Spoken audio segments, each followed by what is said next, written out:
Ja, herzlich willkommen zum ersten offiziellen WV News Teil. Wie versprochen versuchen wir ja jetzt alle Wochen ein Video aufzumachen. Fabian ist jetzt heute nicht da, darum filme ich alles selber. Ich habe nämlich frei unter der Woche einmal, das ist auch schön. Und ich habe euch mal etwas versprochen, und zwar ein Grill-Special über den Super Weber Grill. Und das machen wir jetzt.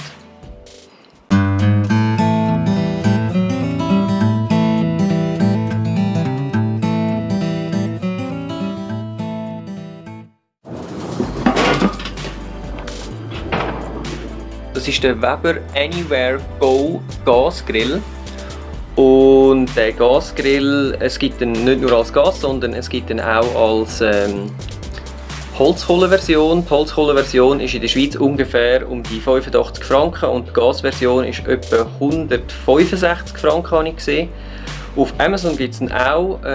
Für alle unsere deutschen Zuschauer heisst das allerdings ein bisschen tiefer in den Sack greifen, weil der Gasgrill kostet um die 212 €, habe ich jetzt gesehen.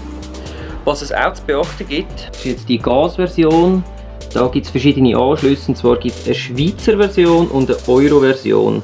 Und ich glaube, der grosse Unterschied ist nur eins, und zwar nicht der Anschluss, sondern der Druck, den sie aushalten können. Die Gaskartuschen, die sind zum Schrauben. Und Weber verkauft eigenes Gas, aber man kommt auch andere Kartuschen über für weniger Geld. Wir haben jetzt hier Power Gas. Was darauf ankommt, ist das Gewind. Das sieht man hier vielleicht ein bisschen. Das Gewind zum Reinschrauben, das ist also nicht nur einmal verwendbar, sondern das geht auf und zu. Also man kann es reinschrauben, dann geht das Ventil auf, und man kann es wieder rausschrauben, dann geht es wieder zu. Und das Gewind heisst, was ist es? EN417. Also darauf müsst ihr schauen, wenn ihr so Gaskartuschen kauft. Gewind EN417, alle anderen gehen nicht. Zumindest bei der Schweizer Version. Also das hier, das sind die Beine. Das kann man einfach so rausklappen. Dann muss man den Grill anheben. Eine Seite, zwei Seiten. Dann hat es hier noch die Klappe, das kann man einfach drüber tun, das ist eine Metallöse. So. Das hebt dann die Beine zusammen und das kann dann nicht mehr verrutschen. Und dann kommt da das Gas dran.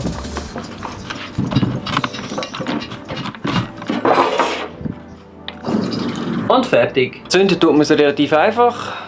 Gashahn auf, das Ventil auf, elektronisch zünden. Tipptopp. Übrigens, der Grill also sehr gut. Er ist eine Art wie Teflon beschichtet. Und es geht super zu einem Putzen, auch wenn es nicht mehr so wahnsinnig sauber aussieht. Aber es ist eigentlich tipptopp. Also man kann alles einfach ganz schnell wieder zack weg und das Ding ist sauber. Unten rein ist übrigens einfach ein grosser Gasbrenner. In der Mitte. Ich habe jetzt hier noch Aluschalen rein gemacht, damit das Fett und so nicht alles vertropft. Was man allerdings aufpassen muss, es hat unten dran, unten am Boden hat es noch Löcher. Die muss man dann halt auch frei machen. Aber ich kann noch so eins sagen. Der Grill ist so schnell und so gut. Der schlägt also meinen grossen Grill hier hinten um Länge. Das Ding kommt weg, wir brauchen nur noch den kleinen. So, jetzt lassen wir das aber noch schnell an. Also da, das Gas auf, Zündposition, drücken und es brennt. Grill rein.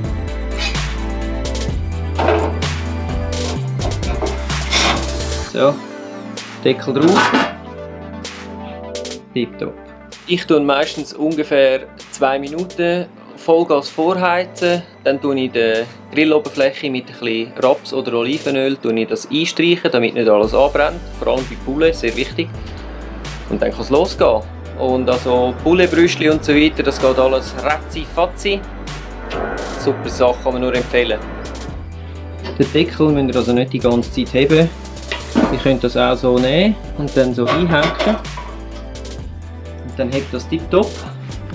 Es hat da so kleine Höckli. Und das Einzige, wo man darauf schauen muss, ist, man kann es also nicht auf der Seite tun, wo die Gasflasche ist. Also man kann schon, aber ich finde es ein bisschen gefährlich, wenn der Deckel sehr heiß ist und eine berührte Gasflasche ist vielleicht nicht so ideal.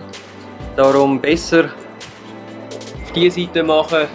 Da ist die Gasflasche und da hinten Deckel auf der anderen Seite. Aber jetzt ist die Zeit zum Grillen.